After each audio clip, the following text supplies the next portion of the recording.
If you're having suicidal thoughts or feelings or feel like you have no hope, please call 988.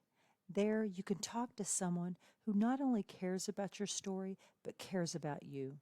Please reach out today.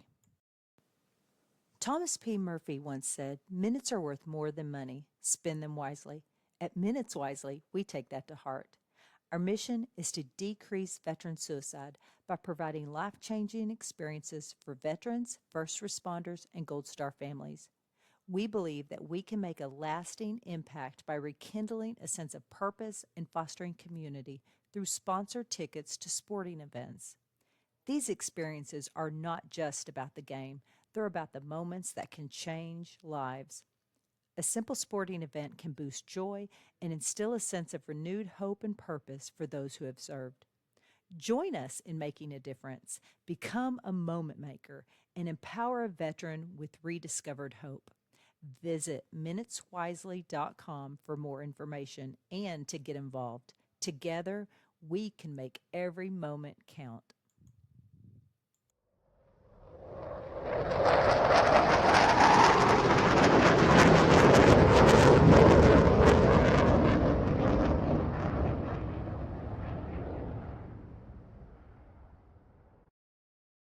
Welcome back to another episode of TSP. How y'all doing?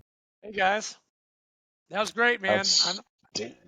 I'm pumped up again. That as soon as I hear those afterburners go, man, it's just rock on. Let's go.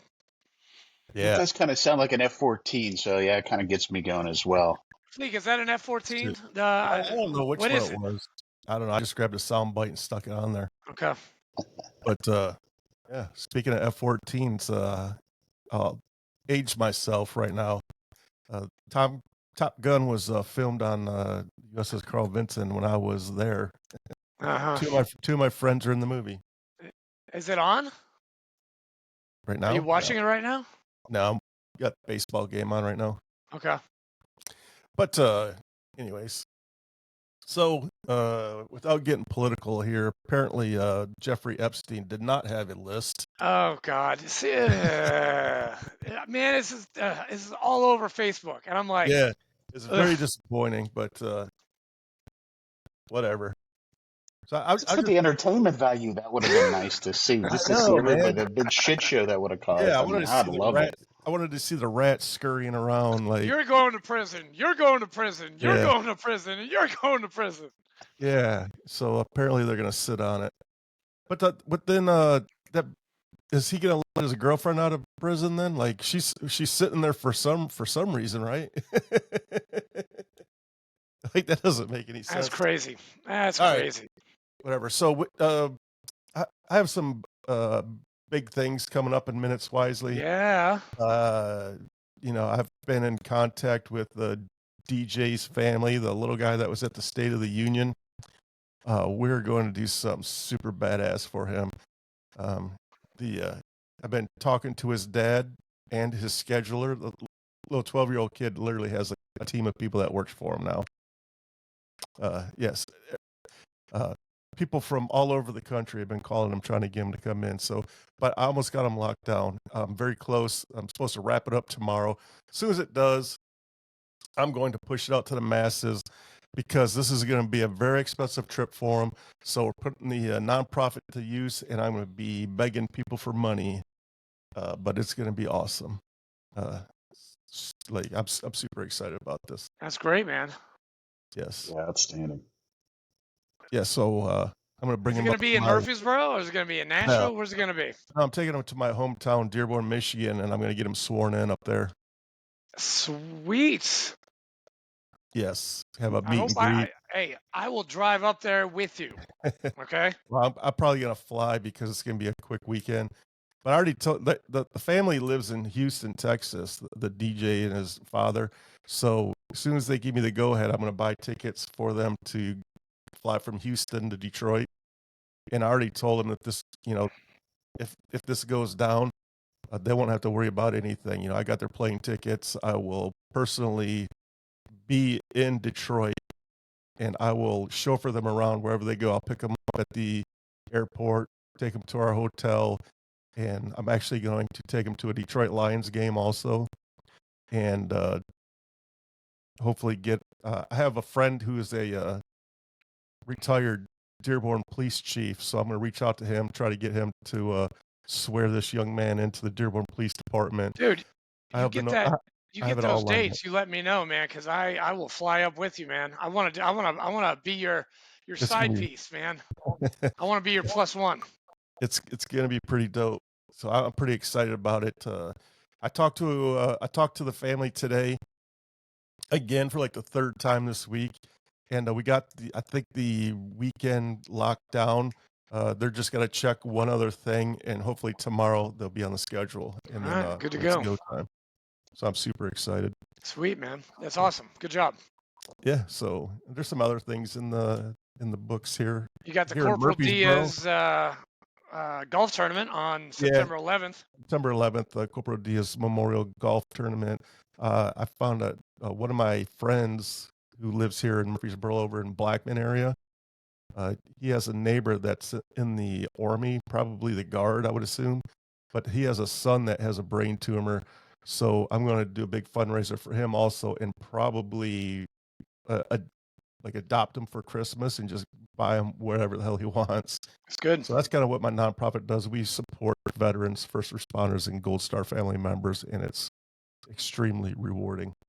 And it turns out DJ, not only I was going to take him as a first responder because it's veterans and first responders.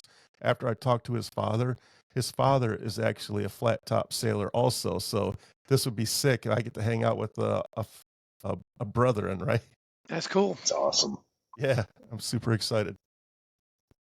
So, Mr. Andrew, I'm sure you have some Ton Tavern news. It's gonna be quick. It's gonna be quick. I don't want to kill it, but it would behoove all of you who are Marines, Freemasons, and sailors, and Scottish descent, St. Andrew's Society. If you're Irish, Sons and Daughters of St. Patrick. If you're any of these, you need to sign up for the Ton Tavern, 1775 Club.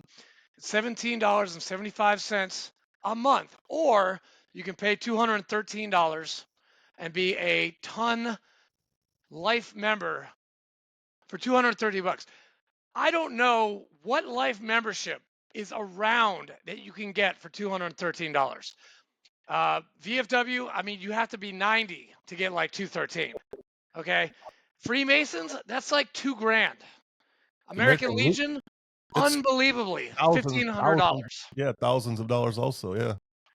VFW, I mean, all of these life memberships are like crazy expensive. To be I'm a life member of the Ton Tavern, where the Navy started, where the Marine Corps started, which, by the way, the Navy started October 13th, 1775, on the second floor of that building. And Thank you. then the cousins, we came around on November 10th. I know we saw the Navy, we're like, damn, we need to protect y'all. You need to swear us in the Second Continental Congress. We need to protect the Navy. And so they answered our prayers, and then we were born in a bar, which Yeah. was a Freemason lodge before it was a bar. It was an eatery and a Freemason lodge. So if you're any of those things, sign up for the 1775 Club, please. So I think I know Rich has. the American Legion's like $80 a month for 12 months. No. No, for my age. Oh, for you. It's different for different levels. Oh yeah, Like for my me it age- was $165 a month for a year. Yeah. I'm like, nope. Yeah, well, I'm old as shit. And VFW, I mean, yeah, I am a Gold Life member, but I got Life membership back in 2017. I got the Gold. It took like 3 years to get Gold, and that's where I am. I am no longer. You know who the newest legacy member is? Who? Jerry Stewart. Jerry! The Post bought it for him for doing the air show. How do you? Oh, for doing that, and I did the air show, and I didn't get shit for it. Okay, you're welcome. But I did find out how much money we raised for Ton Tavern at the air show in Smyrna. We raised about $670 to $700. Not bad, but it's ice cream and water. Now, the other post, which will remain nameless, they had a Don't be beer like tent. that. Give them They give 'em a probably shout raised out. a bunch of money. Don't be like that. Give them a shout out. All right. Hey, 45.75. Yes, Nice there you job, go. guys. They There you probably go. made, I don't know, $1,200 selling beer. I don't know. I've never done the beer tent. I know the I wanna American Legion made $2,000. Oh, dude. They were complaining about that. Dude, there is one group in there, and they're all like together, right? They have 13 different booths, and all the money goes into one place and gets divided out. That first day, they made that whole like 13 booths made $60,000, and from there, they just pass it on to Marine Corps League, to American Legion, to this, to this, to this. We need to get multiple booths, like a ton booth, a Minutes Wisely booth, a VFW booth. Well, they already have one. Well, the problem is you got to find people to man these booths. You do. And Nobody I wants to tried. volunteer these days. Dude, yeah, it's hard. Yeah. It's hard. I mean, Rich and I, all three of us, we've all been, okay, Rich, you were a commander of a post, right? I was a couple years. You were a Yeah, commander. It's brutal. He was a commander 3 times. I was a commander twice. I was a district commander. You were a district commander. Just wrapped up my year. Yeah. It's a rough life. It's tough. Not for me. I resigned in February because of family stuff and other stuff, and I couldn't even get through district for a year. But it's my family was more important. I'm sorry, VFW Tennessee. I am sorry. Okay. But from where I got to take care of my family, the MOPH, and yes, the Ton Tavern, family and Minutes first. Wisely. That's my that's what I always say. Family first. Family first. My nonprofit. Anybody that calls me, if I have something planned, somebody calls me up and says, "Hey, I can't do that. I got to do this, and this with my family." I always tell them, "Hey, go ahead. Family first, man. Take care of your family first." But if you don't have family, you ain't got shit, man. Yeah, that's right. But without that's it for me. I don't have that. I'll have a couple more announcements tomorrow when we do. We have we have 11 or 12 podcasts this month, so it's just a lot. It's a lot. So without further ado, I want to introduce Rich Possert, past district commander, past commander VFW, past Irreverent Warrior Jacksonville host, which, dude, I met him probably 4 or 5 years ago. When was that? 2020, 2021? That 2020. Okay. So COVID. 5 years ago. 5 years, yep. This guy basically sponsored the IW hike, which is Irreverent Warriors, which they do suicide hikes all over the nation, all over the world. I mean, they've got Germany, they did it in J Vegas, in Freakville, which it was an amazing hike. I was a big guy back then. Like, I saw pictures, like in my memories, I had this little Marine Corps League cap on, this really fat head, and I was pushing like 260. I was a big dude. So you're built like me right now. I was. I'm 200 pounds right now. I've lost a lot of weight since then, but it was the most amazing hike I've ever. I mean, I've been to a lot of hikes. 21 is my number, and that hike was amazing. And we had the hike, and then we had the party at Rich's post, and your post is located where again? Down in Jacksonville Beach. Now, Jack's Beach, which is funny because when I lived in Jacksonville, I was a member of the American Legion on Jack's Beach. 129. 129. The friendliest post on the beach. I love going there. I drank there. Is it literally right on the beach? It's like 4 blocks. 4 blocks away. Yeah. But it's easily within walking distance. Oh my! It was amazing. I never joined your VFW, but I do remember joining the American Legion, and I drank there A lot. Now there's a VFW in San Marco, right? So no VFWs down in San Marco. Yeah. We've got 11 posts in Northeast Florida. Jax has a few, but Jax Beach, I like to tell folks I am a little bit biased, but we just 5 years All-American in a row. That's not very common. Usually you do one or two or one and then skip a couple years because the membership is what is difficult about it. We had 3 in a row. Dude. That's our claim to fame. We didn't get 5. We could have they didn't close the post. Yeah, no. If you guys didn't merge, we could have won 4th this year. But whatever. Just saying. But just saying. But no, it's that event, Irreverent Warriors. Ironically, it's almost like we planned this, right? This Friday, we're having a FAFO. Right, it's our fuck around and find out. Friends and no, friends no. and friends and family night out. They're politically correct, Sorry, So Anna, I'm sorry. I know it's friends. It's not the other thing. Sorry, Anna. Well, no, I mean FAFO. That is honestly the same acronym, and that's knowing IW and the dark humor that we love, amazingly love and use ourselves. That's kind of the shtick to it. FAFO. First thing everyone thinks about is exactly what you said. My brain just went right there. I was like, oh, okay. Yep. But no, Rich is a mover and a shaker of Northeast Florida, and I'm happy to have you. We're happy to have you, and it's your show, man. Take it away. Well, thanks for having me on, guys. It's crazy. We got 3 dicks in one show. Who would have thought? Who would have thought? I'm like, my goodness, man. But no, it's enjoyed listening to the show. Glad to be on it. I'm proud to be in this veteran community. We really, I brag on Northeast Florida quite a bit. There's a reason why I stayed here when I retired from the Mayport Mafia, and a lot of it has to do with just the amount of veteran support, the community that we have down here, which I'll get into.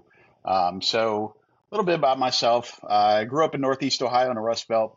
God, you didn't have to say that. Hey, man, listen. I mean, you're a Lions fan, I take it, and we're not going to talk college yet because we both got bragging rights. But I mean, Youngstown, Detroit. I mean, we took it right in the keister, all of us, and that was really one of the biggest reasons. I mean, don't get me wrong, I love my home state. Love to go back and visit, but steel mills got shut down. There just wasn't a lot going on there jobs wise, and for me, coming out of high school, little tiny high school called Hubbard High School, just north of Youngstown, right off of I-80, heading over into PA. Just wasn't a lot going on. Didn't trust, trying to do the whole college thing. So I joined, I was a depper between the junior and senior year. Went in, I just knew it. I knew I was going to do it. I was like, Same. I just kind of went into each of the recruiters' office and said, what's my opportunities to travel?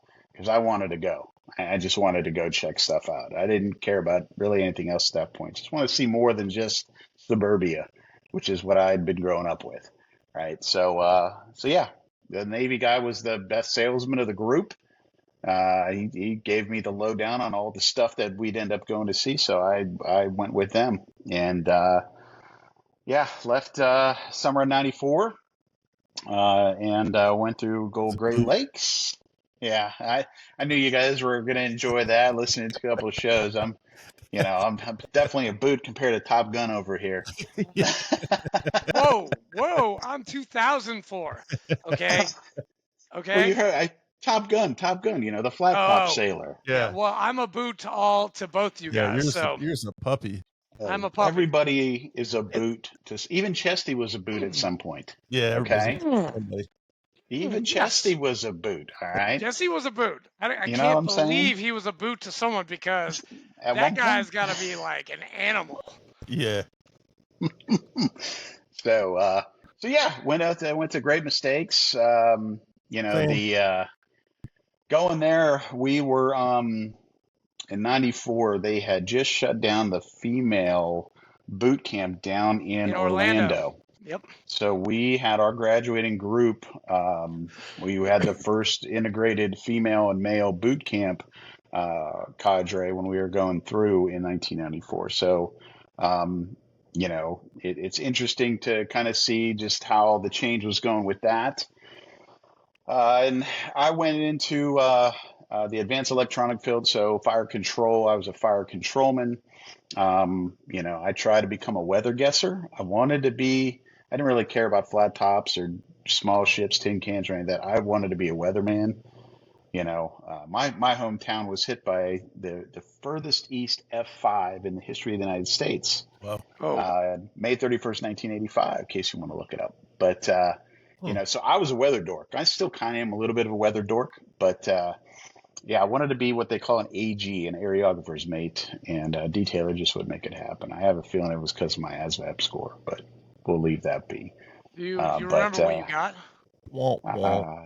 I think it was like a 9. My AFTQ was like 93 or 94, something like that. It's been a minute, so a couple brain cells gone. Oh, but yeah. Nonetheless, went to FCA school, and much like the guinea pig in boot camp, we were going through a big change in how they did the advanced electronic field. So we went from something that they called BEE and created something called Tech Core. And so we were the pilot course. And so our curriculum got stopped like 4 times. They put us Where on was like a the week school at? up in Great Lakes as well. Great Lakes still, yeah. Yeah. Great Lakes from 94 to 95. I want to say, I went to boot camp in July. Winter of 94, it got down to like 30, 40 below. Oof. The next summer when I was in A school there still, it was like 115 degrees. They had so many people that were passing away from heat-related stuff in Chicago. They were using refrigerated trucks to use as Silver temporary bullets, morgues. lots of them. So you got to do like both ends of the spectrum with the weather there. So I was like, man. Yeah. But I got lucky. My first, school after the A school up in Great Lakes was out in Fleet Combat Training Center Pacific out in San Diego, where I got to enjoy a lot of Tijuana. You could drink on board the base when you were 18. You could drink beer. So, they did that, I think, to try to get us from going to Tijuana. But, we didn't. We still went. So lots of fun times down in TJ.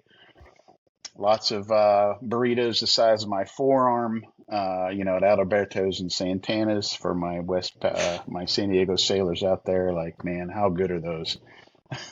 So, did you go to any donkey shows?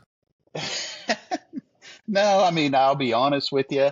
I do remember 49-cent Coronas and going to some of the places where the waitresses would grab you by the chin and tip you back and pour a bunch of tequila down your gullet. 49-cent Coronas. Oh yeah, it's bad. Jesus. Yeah. So, Man. Needless to say, there was plenty of nights that a lot of us were taking the trolley to go back to base. So a lot of that was a blur, but from there, made it to the fleet. I was a tin can sailor based upon being a fire controlman and with that a Tomahawk missile. That was my weapon system was Tomahawk weapons control system. Probably the most common or high vis weapon that the Navy uses even now. Besides having the B-2s drop some stuff and the Moabs and all that, Tomahawks are still flying. So, very proud of my Bubbas for doing a great job over there and dropping some stuff on the Iranians that were trying to do some nuclear stuff. So, hooked them up with a little bit of T-LAM stuff, man. So, very proud Papa moment. I went actually to the East Coast from Sea School and was pre-commissioning a destroyer out there, the USS Gonzales. Got snatched from there to taken on to the USS Ramage due to some manning issues.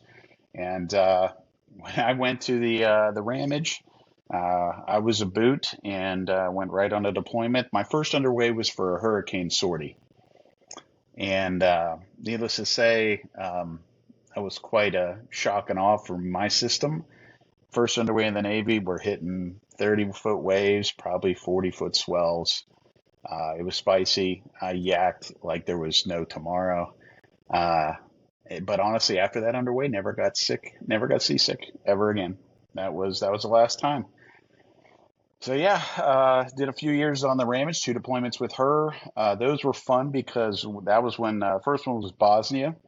Got to go up into the Adriatic Sea for both of those deployments. So first one was Whoa. to go off the coast of Bosnia, lob some 5-inch rounds, do some circles, and it was also a Liberty cruise. So we would go up to the area, do some ops, and then go hit a Liberty port, go to Bari, go to Naples, La Spezia. They would play Pink Floyd Money every time we'd cross the tax-free line, and then we would go to our next Liberty port, and then come back up, do a couple more ops, go hit another Liberty Awesome. port. So man, let me tell you, and then as if I didn't get enough of that, my second deployment was in 99, 2000, and that one was a Kosovo deployment. Almost identical in nature. Lots of Tomahawk, lots of standing by, waiting to see if we're going to get tasked to do some stuff, whether we're going to shoot, not shoot, whatever it may be. We go up to get the tax free, do a couple ops, go hit a Liberty port. And these are back in the late 90s, pre 9/11, when Liberty was a thing. I mean, you were hitting 14 to 17 Liberty ports on a deployment. It's fantastic. I mean, you were broke, but man, like you just That's had. the advantage of being a tin can sailor, because the bigger ships, we didn't get that privilege. You guys got the good ports, though. Yeah, we got some fantastic ports. Yep. So I had But, good. I had 8 good ones. Dubai twice. That was cool as shit. Wait, did you guys go to Malta? absolutely, went to Malta multiple times. Dude, Malta. Very Dude, cool that little beer, joint. it tastes weird, but it's good. It just tastes weird. Yeah, for me, I at about that point I started to become a little. The 49-cent Coronas when I was a young pup. I just really couldn't do them when I started to get a little beer snobby. Chisk. So some of those beers I really really enjoyed. But the Med was my partying ground for those pre 9/11 days. And that tin can life was great. I went from being the tin can guy, sailor on the Ramage, which we were commissioned up in Boston, so we got to go up to Boston quite a bit too.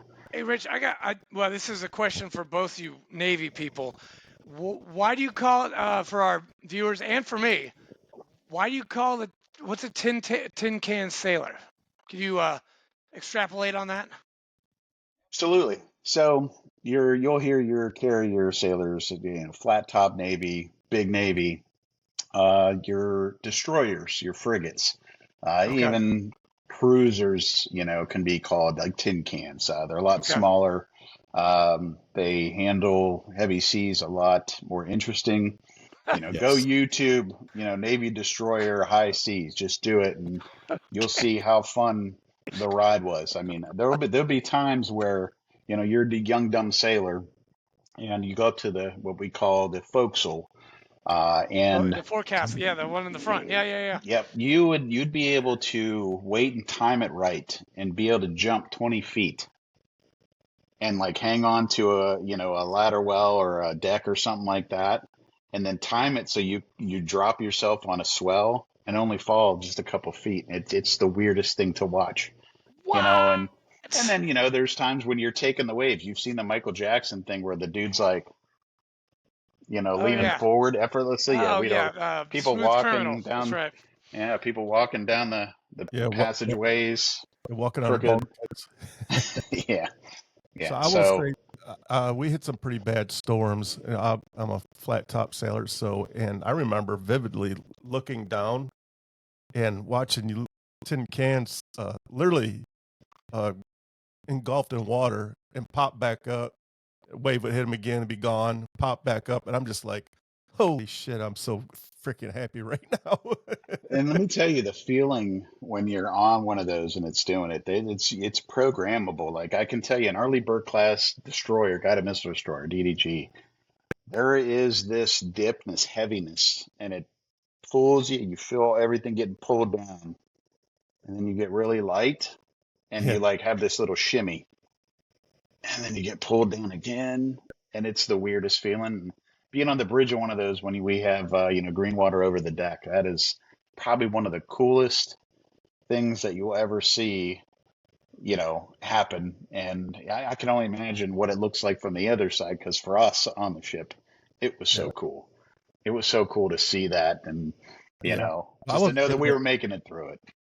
We had waves breaking the flight deck. That's over 100 feet in the air, so I couldn't imagine what it was like for you guys, man.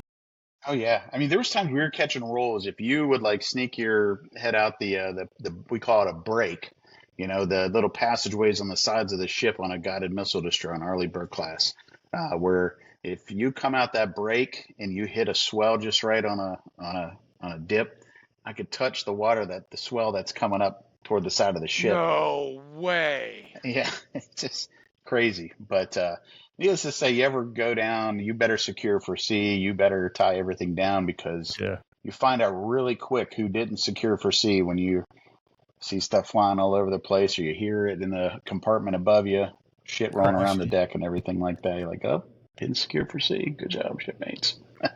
I take it you're a shellback, Rich? Yep. Shellback. Shellback.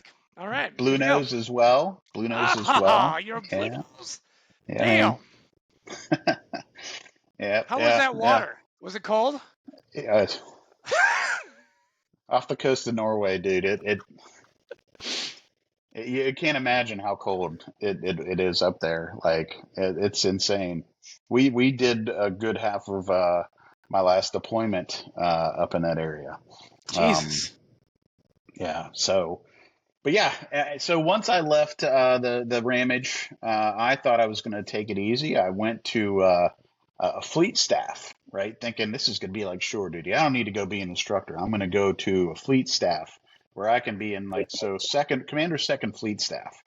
People used to call the USS Mount Whitney at the time. They used to call it Building 20.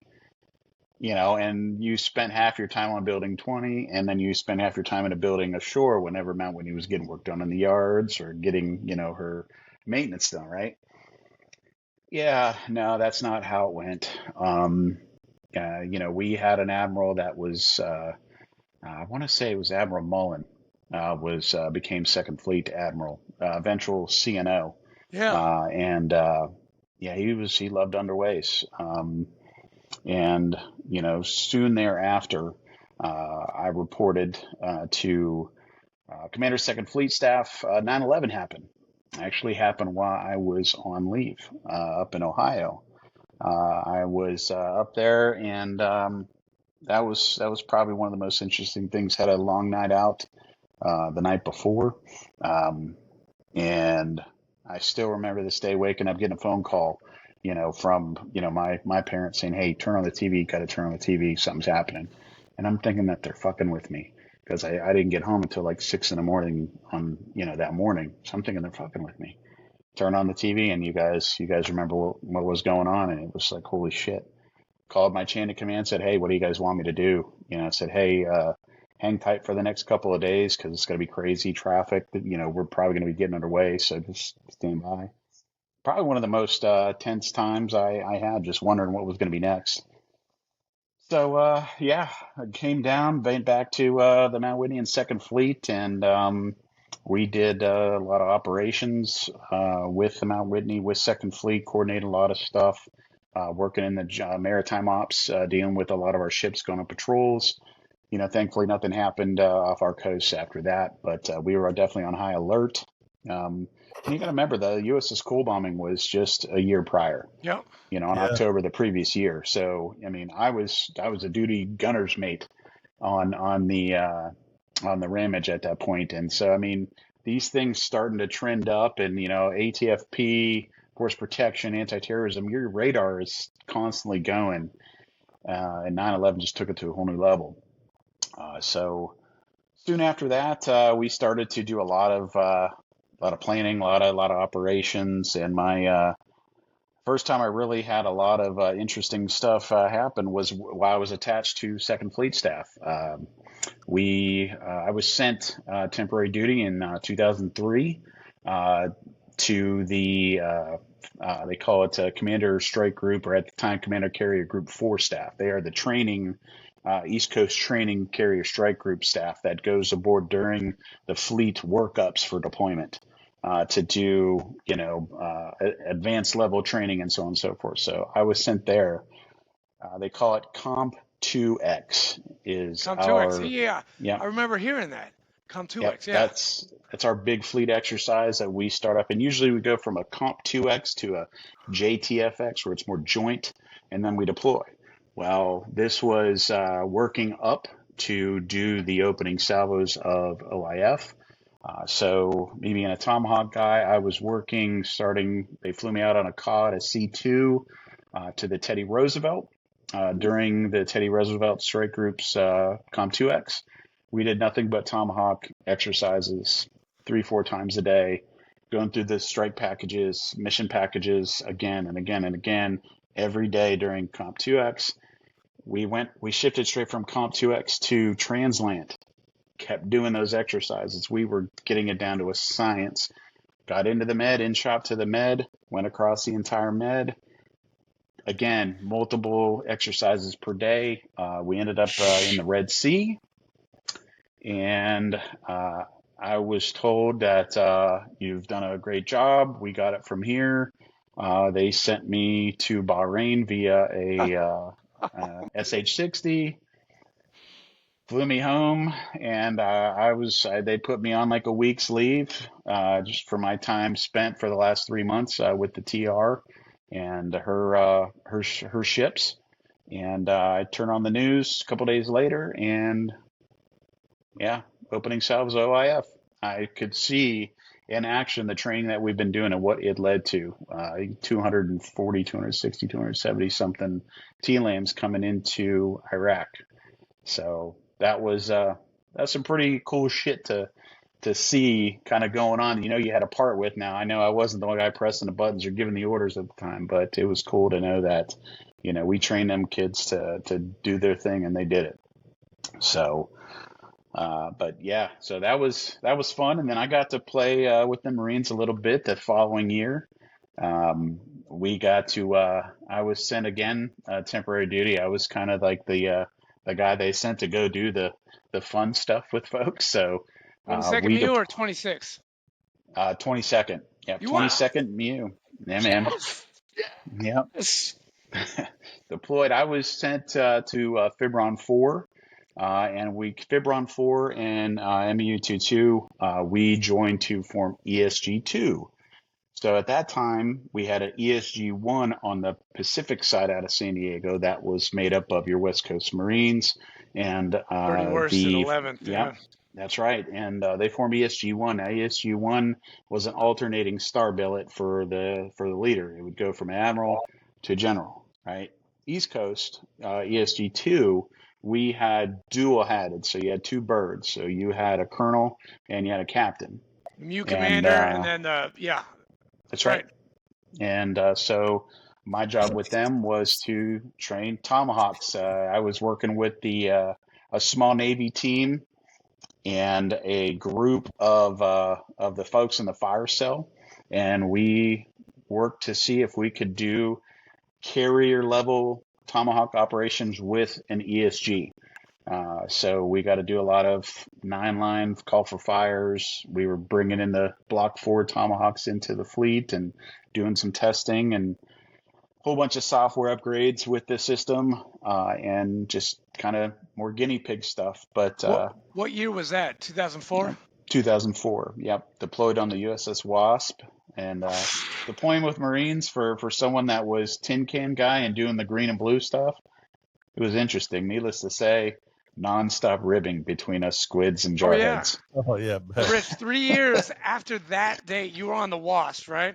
3 years to that date, I was on the USS Kearsarge, 22nd MEU. Now what was your battle group? What ships were in that MEU? Let's see. So the lead, the MEU. So we had the Wasp was our ship that we rode. That was the flagship, if you will, that carried the ESG. But then we had the USS McFall as one of the tin cans. I'm trying to think of who the other one might have been. The Churchill. Okay. But let's see, the Did LSD that we had. Now did you're y'all gonna be have a flexing sub? me. Did y'all have a sub go out in front? We probably had one sub, Okay. and I'd like to say maybe it was the Boise. I'd have to go back through my mental Rolodex to remember, but one sub, two destroyers, and a couple amphibs, LPD, obviously LHDs. LHD, Yeah. and LSD. So, but See, I can yeah, speak that language because I was on it for yeah. 7 months. I mean, it was a different type of deployment. It wasn't one that I was used to, but just getting to try new things. Came home, got to go up and brief the CNO up in DC. Spent some What? time up in Crystal City. That was fun, just to kind of explain to him, give him some death by PowerPoint about how good some things went, how not so good some things Death went, by and PowerPoint. never I haven't heard happens. that in like forever. Oh my. So. Did they give you PowerPoints every stop you made, like Rhoda or like Dubai or Malta, like all the customs, the courtesies, like don't do this to an Arabic guy, don't So that's don't lift your foot because don't show the Arabic guy the soles of your feet. yeah, that's Liberty Briefs. Yeah, Liberty. That's Yeah. every ship that I've been on, no matter what size, shape, what they do. Liberty ports, any Liberty port you were going in, you had a Liberty brief before you hit the beach. So common occurrence. And I Bi- mean, we even told our Marines what to do and what not to do, and usually what we told them what not to do is what they would do. So you think Oh, we would learn from that and tell them oh what no, to do so that they wouldn't do it. Rich, you're totally right because every port we went to, somebody got in trouble. We had 3 guys in Dubai Oh yeah. that called a royal the C word and gave her the finger. Whoops. Those 3 guys were in jail in Dubai for 8 months. Yeah, that'll do it. But every port we stopped at, we couldn't even go to Bahrain because somebody fucked it up for us. So we weren't even allowed to go to Bahrain. We were supposed to, and we had to go to Dubai a second time because we couldn't go to Bahrain. Yeah, you really screwed the pooch on that one because And Bahrain, everybody goes there. I think it was an officer. There was some kind of a fight in Bahrain, and so we weren't allowed to go because we were messed up. We ruined vehicles and cars in Malta, and it wasn't the enlisted guys. It was the other guys that blamed it on us. Ooh, Yeah, that's that's messed up, right? brutal. That's brutal. That's brutal now. But we the Liberty, I can tell you though, big change, looking at deployments post 9/11 to deployments that were pre 9/11. Post 9/11, your port visits were typically places where you were going to get work done. You were going to Ooh, Augusta Bay to get more weapons unloaded. You were going, to Naples or, somewhere to get, work done on you, a little mini availability to get your stuff working optimally as you're, getting set up to go there. But you're not hitting a lot of Liberty ports, and that became the norm. And the kids that are deployed right now, their operations are so much different and so much more aggressive than stuff that we were used to when we were in. And the liberty that they're getting to do is so much less than what we got to do. So I give a lot of kudos to the kids that are serving right now. I know a lot of folks that get off my lawn crew like to give them some of the flack for, oh, you guys are soft or whatever, but they're dealing with shit that we never had to deal with. We had a lot of fun with our deployments. Yes, we did dumb shit like, haze each other in fan rooms for, when you got promoted, and they don't do that anymore. But let me tell you, the tactical stuff, yeah, I mean, they're bringing it, So, and I'll circle back to that big time as I'm getting close to the other side of stuff, into the civilian side. into what But you're doing now, because what I've seen, what I've gleaned, is that you are doing some amazing stuff down there. and then now you're coming up here, which I'll let you talk about that. But please tell us about Operation. So, company that I work for is called Operation Uniform. Operation Uniform, we are a career readiness program that addresses the challenges of unemployment, underemployment, and just career transitions for folks that are making that transition from the military into the corporate or civilian sector. We are somebody that teaches folks the behaviors, the attitudes, and the techniques to make them successful when they're going out into the job market. I know personally that when I retired in 2017 after doing 23 years, I went through TAP class. All of us did, right? What did they give you? A couple of days. And Nothing. this is not a dig on TAP, but we know that TAP is limited in scope. It's limited in time, which is my biggest problem with it. It's not the program itself, because it is controlled by the government. There's a lot of, mandatory things that they have to put in it. But the one thing I don't think it addresses is the time. So we spend a time. Our classes are anywhere here in Jacksonville. We do them in person. They're 3 weeks long, and it's Wednesday, Friday, Monday, Wednesday, Friday, Monday, Wednesday. Graduate at our campus here in Jacksonville. We do one class a year in Tampa, Florida, for all the high-speed folks down in MacDill and the surrounding areas down there.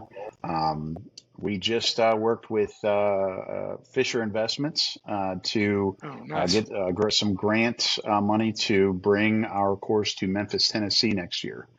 So we're expanding to Memphis to help out the Navy's HR hub up in Millington.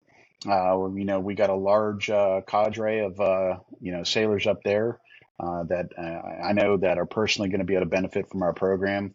I'm not just, an instructor and the program manager for our in-person class, but I'm also an alumni. I went through it last year, and it just changed the entire way that I look at the entire transition process. It's really made me introspective, because before then, besides my own transition, a lot of my transition exposure from other veterans was through organizations such as the VFW or the Legion. It's great to be a part of this organization and be able to get this training, to these kids that are making that transition. And I'm excited to be a part of it. And I know we're going to be growing. I hope to get us out to more fleet concentration areas to make that transition a better thing. Well, hey, when you come to Tennessee, you got me, you got Fleek. If you need a place to stay, but I have to warn you, you are going to Memphis. It is very dangerous. So bring a gun, maybe a flak and Kevlar, and you'll be okay. Just kidding, Millington. You're not that bad. Collierville, you're great. Memphis, it's a little dicey. What about Nashville? What about Knoxville, Chattanooga? Are you going to start with Memphis and then move? Yeah, and this is just, we're expanding into areas where we see there being some needs with folks that are large amounts of transitioning folks. Honestly, I mean, eventually my vision is to have, us have folks teaching, our curriculum in major fleet operational areas. Hampton Roads, that's a big one. San Antonio, large one down there. Obviously San Diego, Pac Northwest. I could go on and on with the different spots throughout the country that I'd love to have us do our stuff at. Well, Rich, you picked Shelby County. You picked a good county, because Shelby County has the most veterans. It's between Davidson. I think Memphis has. I think Shelby County has more veterans than Davidson County, but it's real tight. I know it's like, I don't know, 50, 60,000 veterans in Shelby County. So you're starting off really well. Yeah, Problem is to get them to come out. And that's a key, and that's we will be doing outreach up there in the Millington area, the Memphis area. I'm down in Tampa all the time, at least once a month, doing some outreach. I'm going to have more folks coming onto my outreach team.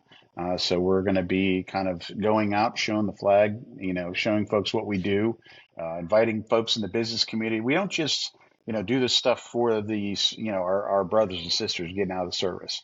We're also looking to have community partners that want to be able to support these folks by either supporting our program financially, but more importantly, it's just as important that they're looking for exceptional folks that they want to hire.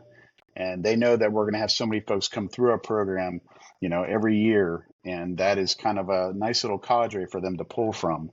We really want to showcase the military talent to the employers are out there. We have That's a lot cool. of, solid companies, I can tell you in Jacksonville that are constantly, asking us, hey, what do you guys have? Who do you guys have in the HR field that's graduated from your program, the IT field, program management, so on and so forth, and on and on. So. Dude, that's great. When you get to Millington, I definitely want to. Now, I'm retired. Now, I did sign up. You saw me. I put my stuff in, but I can't work. I mean, the VA has deemed me unemployable, which I am because I'm fucking crazy as shit. But I would like to He is. sit. I am. I would like to sit through some of your classes, be it in Jacksonville, be it in Tennessee, wherever. Would that be something that, just so I could see what it's all about? I mean, is that something we could do? Yeah, absolutely. And I would say, so what I'd love to have you at, so you could really see what our program does, is to come to a graduation or two. Okay. So when our class is in Memphis next year, or if you want to come down here to Jacksonville or Tampa for a graduation, I will. the graduations are where you hear from the participants' mouths, from the horse's mouth, what the training has done for them as far as adjusting their mindset, adjusting their trajectory of what they thought or didn't think of when they were coming to that point of transition. Dude, I got an idea. I want to come to one of those graduations in Jacksonville because depending on how many there are, I want you to pick like the best. And then I will cook them dinner at my timeshare in St. Augustine. You'll take, it's like what? It's like 30 minutes to St. Augustine, maybe 45. Yeah, about 30, 40 minutes, yeah. We'll go there and we have huge pool. The graduates can come and I'll cook them dinner and we'll do like a cookout for them at my timeshare, which is it's a golf village. That's where it is. Okay. What are you going to cook? Golf village. I'm gonna cook burgers and dogs, man. I'm not gonna do any. Maybe swordfish. I don't know. Swordfish, burgers, and dogs. And I'll have a. So. Yeah. I could tell you the October class. We have an August class and an October class coming up. The October class, have you heard of Colonel Allen West? Yes. Yeah. He's going to be our guest speaker for that graduation. Yep. Our guest speaker at the last class that just graduated in June was Jay Collins. You guys know Jay Collins? No. State Senator, former Green Beret. He's an amputee. Yep. Gave a really great speech to the graduate. I mean, that is, we have some amazing partners that we work with. And honestly, that's just shows you, I mean, we got some amazing people that are coming out of the service and coming into the corporate, work, it's just, it amazes me, the talent. It doesn't amaze me just because we were surrounded by each of us were for how many years. And veterans bring something to the table that nobody else brings. Something special. They bring a work ethic like nobody else. They bring a soul, not just a heart, but a soul for service. Think about the people that are right here, the three of us, the three dicks that are talking, and think about like what makes us tick. It's serving. And whether it's through the VFW, the ton, servant leader, Fleek, servant leader. Yeah. That's what we do. And servant leaders coming into this corporate workforce. I mean, I wish I could scream it to the rooftops that folks need to be hiring these folks, constantly, because this is the best talent that's out there. Rich, and it's sign me up for October, man. I'll definitely be down there for that. Yeah. Yeah. Hoo-yah. He said it. See? I heard it. He said hoo-yah. Well, I mean, I could have said like, what do you guys say? Kill? Is that Yut, the? I'm Ra, trying to Kill, and rah Oorah. rah. Yeah, Yes, we yeah. use all those, all three of them. And then we're not like hua, like the army. It's like hua, I hua. actually found out that like supposedly means something. I don't know what it means. I'd have to Google real quick, but somebody told me that. Someone's like hua, and I was like heard, understood, or heard, acknowledge, Wait, understood. Hua. hold on. Hold on. I swear I'll it's a look it up. thing. And somebody told me that, and I was like, nah. Then I Googled it, and it was no shit. Heard, understood, acknowledge, or something like that. I was like, oh my God. Are you sure it's not Hawk Tua?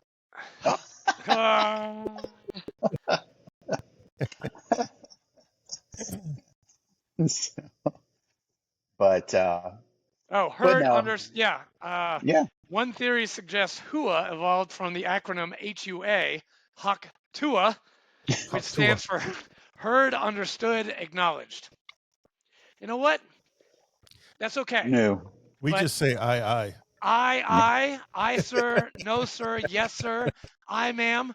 I'm sorry. That's what I know. That's what Fleek knows. That's what Rich Yeah. knows. Yep. So, but no, Man, I love what you're ONU doing, just, man. I really I do. got involved. I appreciate you. Now, ONU, it became something, just a little background on how I got involved with them. So obviously, I did 23 years, after all the fun stuff post 9/11, got back to the Navy, did a couple more tin can cruises and, did a little training at a flow training group, Westpac. Got to live that Westpac life, Fleek. I'm jealous. It was fun.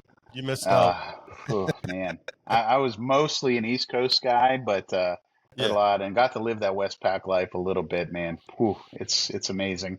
But came back stateside and got into the Mayport Mafia and spent some time on the USS the Sullivans. Amazing ship.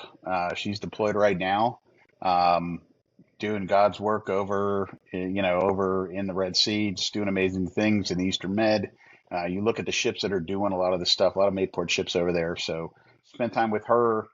Really cool story with the Sullivans. I had to leave the Sullivans because my late wife had become terminal while we were doing our round the world deployment in 2008, and they sent me home on a HUMS humanitarian reassignment.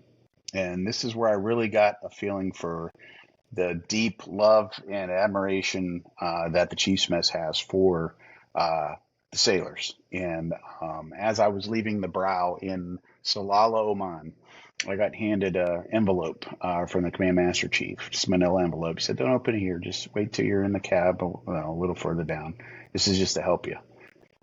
And Godspeed, our prayers are with you." And I opened up the envelope in the cab, and there was $1,500 in there.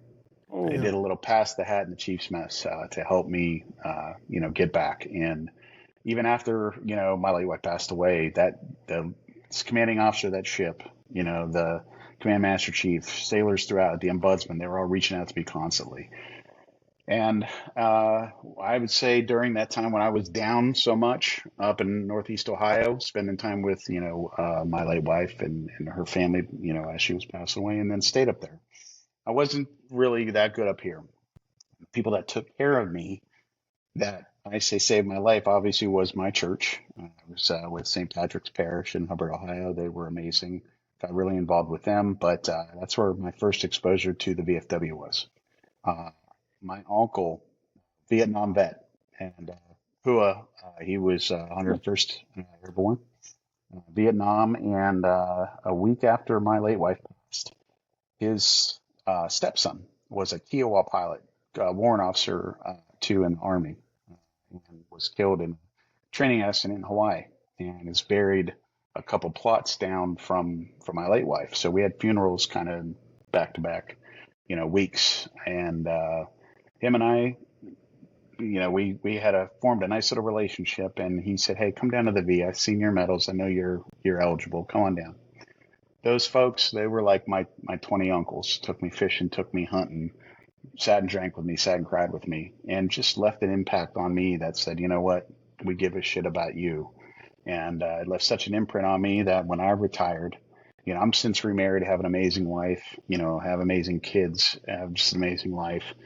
Thank God for that. But that was my calling to get into the veteran service community when I retired at 17. I felt a calling. I had to give back. I had to pay it forward because they saved my life. So I got involved. I went down to the VFW Post 3270 in Jax Beach.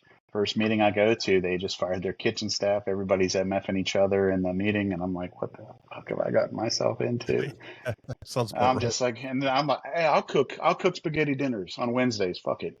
Everyone's looking at me like, who's this guy? Volunteered yourself to do it? Oh my God. See, that's a good one. He volunteers for stuff. That's what got me nominated as a post commander within a month. And I'm like, y'all, I've never done this before. Why are you electing me commander? Dude, you were, when I met you for the first time, dude, you were running that place like you had done it before for years. You were doing had great staff. I had a great, great mentor, Jim, my quartermaster, who he was the heavy lifter. He made me look good. Good leaders always have good people that make them look good. That's the key position right there, the quartermaster. Yes, that's right. It is. Yeah, he was the heartbeat, and I was taking advice. National convention in 19 was down in Orlando, so I got to kind of get a little cheat code there too. So apparently, obviously now you're from Ohio, so you're definitely going to be in Columbus. Oh yeah. I just found out I'll be All-American, so I got the All-American top, whatever, 10, 20, whatever it was, and I made it. Did you get the invite to the All-American Commander Breakfast? Yeah, I'm not going to be able to make the breakfast because our ONU class starts August 13th. Oh. But I will go across the stage on Monday and get my caps. You're an all-state, all-American commander. You're going to get that invite every single year. Yeah. Fleet gets it. I got my first invite last year, and I keep on getting it. I go to OMS, and I'm like, oh, well, that message, it just doesn't go away. It keeps on reminding me. Now I can't make it to Columbus, but it's pretty big year this year for the VFW, correct? 125th year. 125th. Operations. 125th year. But we have someone who's going to be a commander who is has different chromosomes than installation of our first national commander in chief, who is a our female. first female. Yeah, Miss Carol Whitmore. Whitmore. Hey, congratulations, Carol. As a girl dad, I fully approve of this. Same. So That's I love really it. cool. I love it. Awesome. So I love to see. And I show my girls, look, you can do anything that you freaking want. You can even drop bombs on Iran. That's right, in a B-2. Hey, and you know what? Hey, Fleek, you've chased down the Russians in the Bering Strait, okay? I was hunting the Taliban. In January. Rich was dropping bombs on fucking everybody. I mean, Bosnia. Dude, that's cool, man, that you were in Bosnia. Like, I think I was in, like, high school when Bosnia, what was that, 94, you said? 95. That was 96, 97 we did that deployment. Okay. Yeah, I was high school going into college in Florida, by the way. Yeah, that was me during the Gulf War, Desert Storm, Desert Shield. I was a freshman in high school. 91, I was freshman, sophomore. I can't even. I want to see your rack. I really do. I want to see your rack. Like, I do. No, you can't say that. I mean, we're showing each other racks now. No, no. I just you've got the right place, right time. That's a lot of what my rack says. It's just right place, right time. I was lucky to be. That's awesome. What'd you get out as? Did you get out as a chief? Yeah, I got it as a chief, and honestly, I didn't know that I was going to make chief. To be honest with you, I was. You guys are scary motherfuckers, okay? Bro, I was the thick pond when I made chief. Okay, I was the first class petty officer of the Navy. I was 18 years.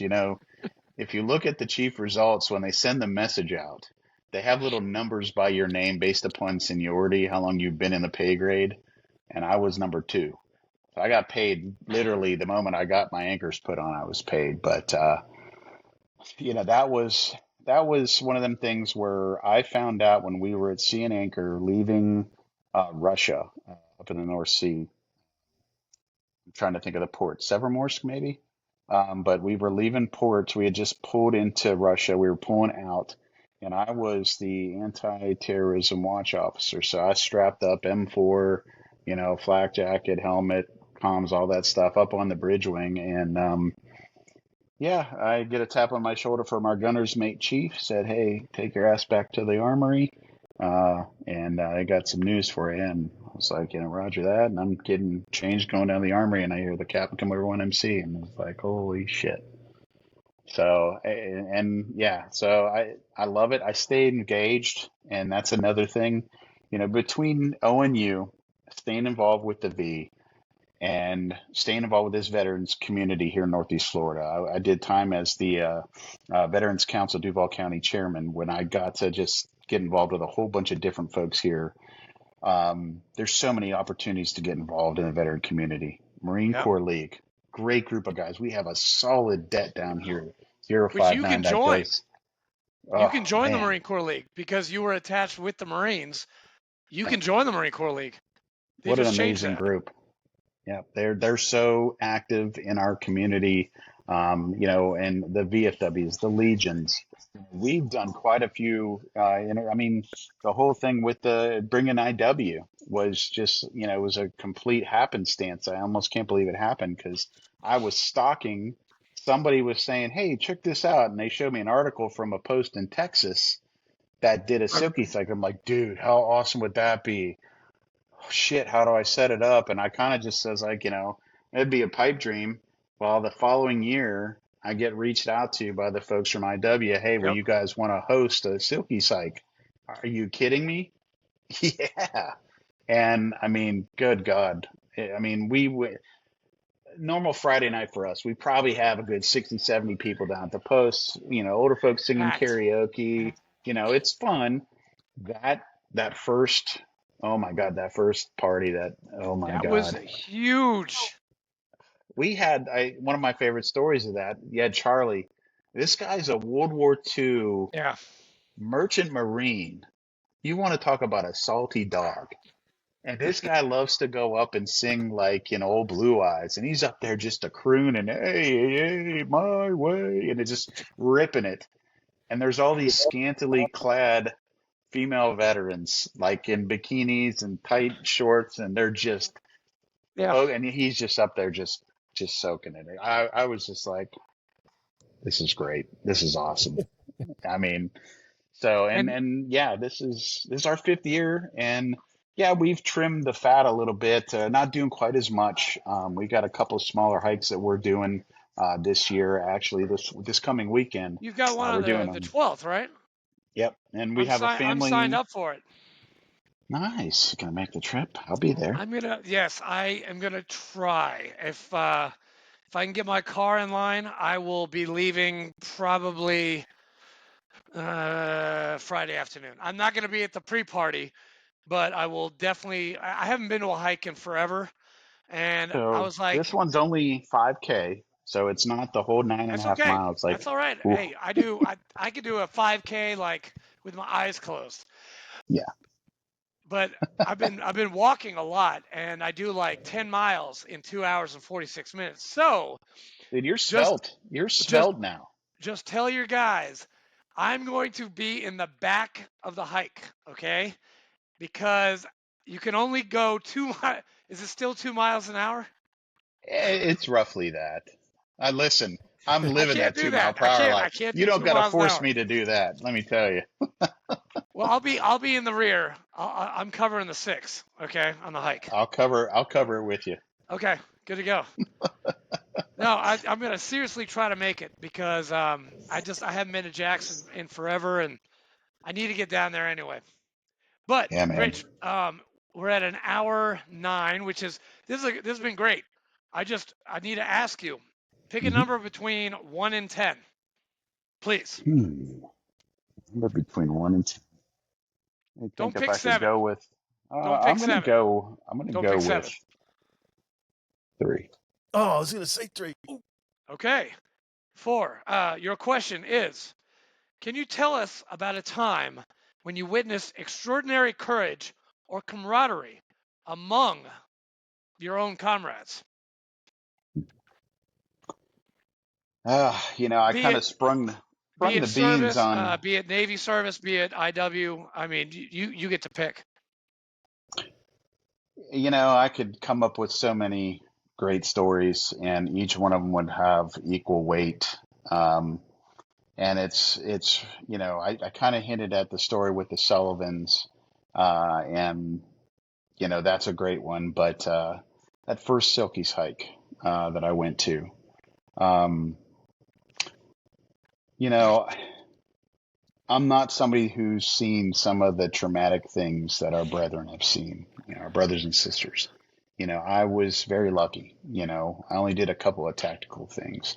And my PTSD that I deal with is, a little bit different, I think, than a lot of other folks. But I know that there's a lot of folks that deal with it a lot. And mental health is something that we all take very seriously. And it was the thing that impressed me the most about Irreverent Warriors, about that group that came down there.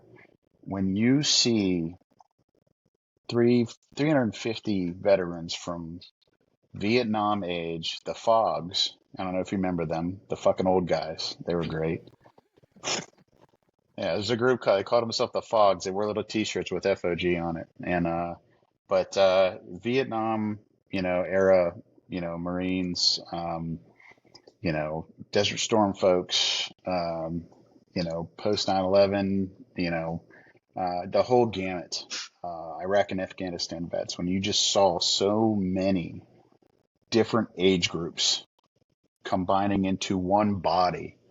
And throughout that entire hike, throughout that 9 to 10 miles that we marched that first year, and every year, but that first year to me was so impactful because just seeing the support that we gave one another and just watching individual embraces, people brought to tears through sharing their stories and hugging one another, sweaty as fuck, wearing like shorts where your balls are hanging out,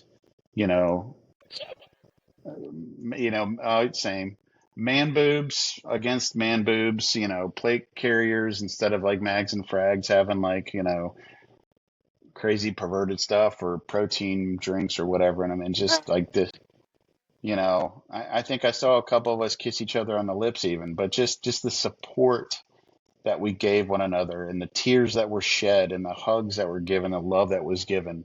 Nobody knows us better than us. And I've seen a lot of heroic stuff. I've been lucky to be part of some amazing commands, some amazing groups, but that first Silky's hike will never leave my mind when it comes to just it takes a lot of courage to be able to show emotion and let yourself be vulnerable in front of other peers or other, folks, whether it's your age group or not. We have a problem as humans doing that, but seeing the releases that happen and the fact that folks let themselves be vulnerable took so much courage, but it just showed so much awesome connections with their brothers and sisters that it's like a continuous driving force when I think of stuff like that. Yeah. So, dude, the state commander for Florida was at that hike. I remember that. What was her name? Danny Hernandez. That's right. Oh my God. And I remember, because you asked me, or somebody asked me to do a prayer, because I did a prayer before we all stepped off. And then I remember Ethan was there. I remember I was hugging some guy. They were like we were on the beach, and some guy was so sandy, and the sea foam was everywhere. It was a crazy day. That was one of the best hikes. That was truly. Is he frozen? He's frozen. You froze him. Damn it. He's in the lobby again. Rich. He's back. He's on twice. He's Twice on. is he's on twice. You There he good? is. Yeah. Don't know what happened there. Computer just No, went bonkers. dude. I just remember. I remember. I'm this month. I'm 7 months sober, but I remember I was at your hike, and I had just. You're more I than had 7 just. months. Huh? Did you say you're 7 months sober? 7 years. Oh yeah. I was gonna say you're more than 7 months. 7 years, but I was only 7 months, I think, sober, or maybe a year sober, or 2 years sober, when I was at your hike. Mhm. And I remember I had one of these IW guys came up to me and he asked me, he's like, "Hey, you want a drink?" I was like, "No, but thanks, man." And he just totally forgot that I had stopped drinking. But that was the most fun I'd have in a long time. It was a long day. You had Mission Barbecue was for lunch, right? Yep. Yeah, Yeah. Mission. Yep. Yeah, between Mission and our auxiliary, like we had a lot of just great support, and that's another thing, that I love folks to realize is like a lot of our organizations, like the V, like the Legion, we have some The V. amazing auxiliaries that run stuff. I mean, whether it's fundraising or working side by side with us with their programs. Yeah. I'm blessed to have a wife that's not only supportive of my stuff, and having me doing all this crazy shit, but she is in her own right a leader in the veteran community. She's just wrapped up her third year as auxiliary president down at the Beaches Post. What? And she's the Nice. state youth program chairman this year for the state of Florida. So, No way. Good for her. What's her name? Christy, Did I meet her? you probably did down at the hike. Okay. Absolutely. Yeah, she's. Well, tell her hi, and I might be seeing you guys this weekend. Yeah, I sure will. I Christy. sure will. Damn, man. Fleek, do you have any other questions? Do you have any saved rounds, sir? I do not. Thanks Rich. for joining us today, Rich. Dude, thank you. I'm gonna post on LinkedIn and Facebook and Instagram. I don't think I follow Operation Uniform on Instagram, but I do on LinkedIn and Facebook. So Yeah, we're definitely a lot more um, active on LinkedIn, just with the professional nature of what we do. of course. You'll see probably the most engagement from us on LinkedIn for Operation New Uniform. No, we are not the folks that help folks get new uniforms. We've had folks ask that question. No, we prepare you to, a lot of folks, and I'll kind of just give you a little bit of a flavor. One of the first things we get into, all right, a lot of folks that leave the service, when they take off the uniform, they're attaching their identity to the roles that they played in that uniform. One of the things that we get into their head right away is you, upon birth, were a 10. God created you in his image. You're a 10. And that never changed, no matter what role you played, what uniform you put on, how you fucked up, how you were, you failed. Most successful people in the world fail more than anybody else, but they keep going, Yep. So you're a 10, you rock, you bring something to the table that nobody else does. Damn, that's a quote. That's a quote for your cookbook, Fleek. That's a good one. Yes. But Rich, thank you so much, man. Thank you so much for coming on. Fleek, thanks for having him. Thanks for having me and having faith in me to support you and help you out. It's been an honor, guys. I appreciate the invite to the show. You got Navy. you got a solid listener Booyah. here. I listened to a couple of your shows here recently, and I'm like, man, I got some big shoes to fill as a guest. Holy shit! So, Hey, we interview Pogues, the pogiest of Pogues, and the operator of operators. Everybody in between. We want to hear all your stories. This is today. I saw this on Facebook. I even went onto another Facebook podcast and be like, hey, we've been doing this for 4 years. We want to hear your stories. there you go. And we don't even care. We're not competing against you. We just want to hear your story. I love that you said that. Love that you said that, because that's the key. Operation New Uniform is just one of many groups that assist folks that are transitioning out into the corporate sphere. Onward to Opportunity is another great one. Oh, yeah. I mean, I could go on with all the different ones that are out there, but for Special Forces guys, SOTF, SOTF, another great organization. So there's a lot of stuff out there. If I could tell anything to the folks that are active duty getting out, do your research and get with one of us or multiple of us. You can use a lot of us. Skill Bridge. Yes. You could use a lot of these programs together. Marine for life. Yeah, exactly. Get it. Add these into your tool belt, into your ammo belt, as that civilian, as that corporate fella or young lady, and get yourself ready. That's what we're here for. Amen, brother. Yeah. Hey, Rich, thank you, man. Thank you. All right, stick around for a second. I want to make sure you download. All right, thanks for tuning in, everybody. See you guys. Have a good weekend.